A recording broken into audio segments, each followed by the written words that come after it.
It's your girl Kia, and you're kicking it with Kia. And I'm about to do my very first weekend recap for Mocha in the morning. So bear with me. It might be a little bumpy. It's my first time doing this. And as usual, we're in my zone in the car.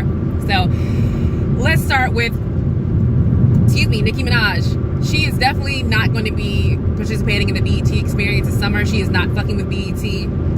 BET put out a tweet stating they retweeted a post about Cardi B winning Album of the Year at the Grammys. Congratulations, Cardi B. And to go along with that retweet, they posted, and meanwhile, Nicki Minaj is getting dragged by her lace front. The tweet was completely unnecessary. It was completely inappropriate for a brand to be doing this, especially a brand that has repped them so hard as Nicki Minaj. Nicki Minaj is the only famous person who always consistently not only goes to the BET Awards, but always performs the BET Awards.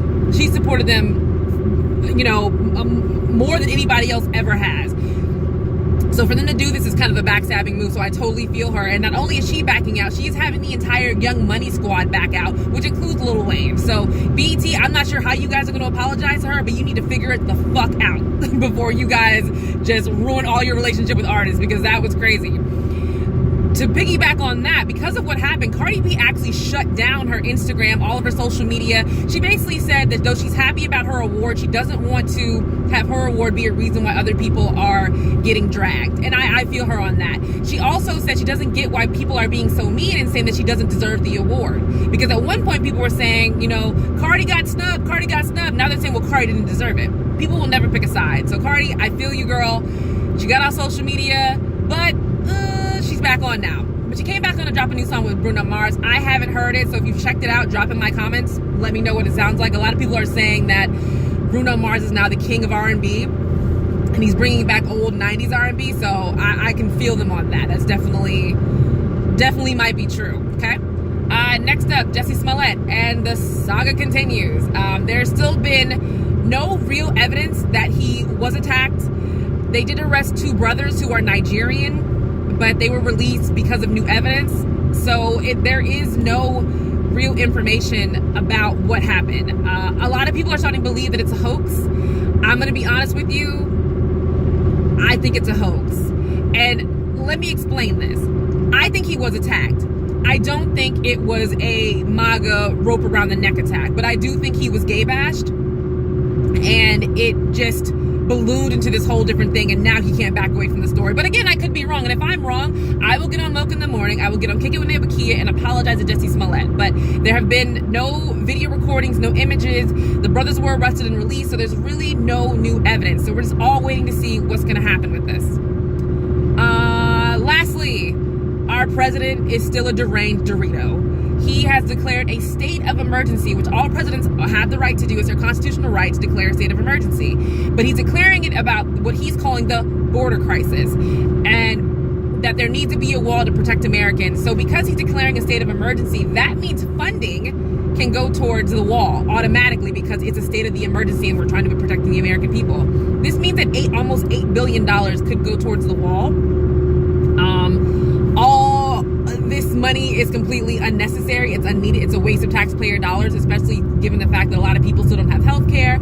A lot of people still don't, a lot of veterans still don't have what they need. It just makes no sense to waste $8 billion on the wall, but that's what he wants to do, and he has the right to do it, sadly.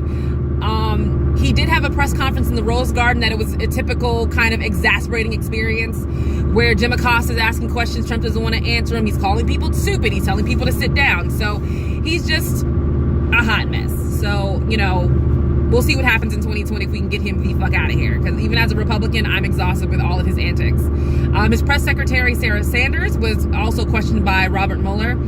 We don't know what the ground of that questioning was, but we know she was questioned and that she does have a lot of information about Trump, so we'll see what that results about that. Mueller is slowly wrapping up his investigation, so a lot of people cannot wait to see what he has.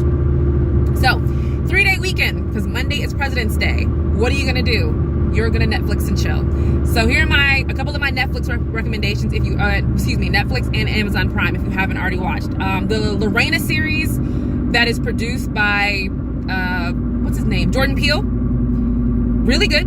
I started watching it this morning, a little bit last night. It's really good, a lot of information. It kind of makes you think about a lot of things about that whole, you know, chopping his penis off story that no one ever thought of. So definitely check that out. On Netflix, Abducted in Plain Sight.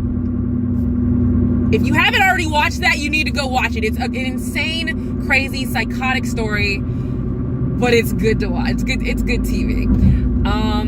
And there was one more thing that was on the list. Oh, The Two Killings of Sam Cooke. I haven't gotten into this yet, but I've heard a lot of really good recommendations. This is a really good series, so definitely check that out. And one of my personal favorites, Friends from College. Really funny show. Stars Jordan Michael Key. I can never say his name properly, but it stars Jordan Michael Key, I think. So yeah, check out those on Netflix if you're going to be in the house all day on the weekend. If not, it's a beautiful day here in Florida. If you got good weather, get out the house. This has been your Mocha Recap, and I will see you next week. Bye.